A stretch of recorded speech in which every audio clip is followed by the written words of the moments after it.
অনেক নারী পর্দা করেও জাহান্নামে যাবে। অনেক নারী হিজাব, নেকাব, ফুল বোরকা মেইনটেইন করার পরেও সে জাহান্নামের অধিবাসী হবে। মাথায় রাখতে হবে, জাস্ট পর্দা করলেই হবে না। 6টা এমন রুলস অ্যান্ড রেগুলেশনস আছে ইসলামের।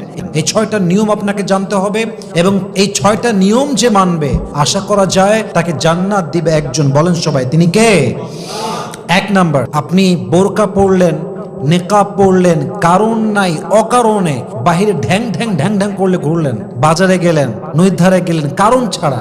আপনার যদি প্রয়োজন হয় বাজারে যাবেন, শপিং করবেন, ঘুরতে যাবেন, এটা কোনো ফল্ট নয়, কিন্তু টোটো কোম্পানির ম্যানেজার হওয়া যাবে না। আপনাকে জরুরতে বাইরে যেতে হবে, মাঝে মাঝে ঘুরতে যেতে হবে। যেই মেয়ে বোরকা পরে সারাদিন টোটো কোম্পানির ম্যানেজারের মতো ঘুরে বেড়ায়, এটা কখনোই প্রকৃতপক্ষের পর্দাশীল নারী হতেই পারে না। ঠিক কিনা বলেন? অতএব জাস্ট বোরকা এবং হিজাব মেইনটেইন করলে হবে না, আপনাকে ঘরে অবস্থান করতেই হবে। আল্লাহ প্রত্যেকটা বোরকাওয়ালি পর্দাশীল নারীকে বোঝার তৌফিক দান করুক। পরে সবাই আমিন।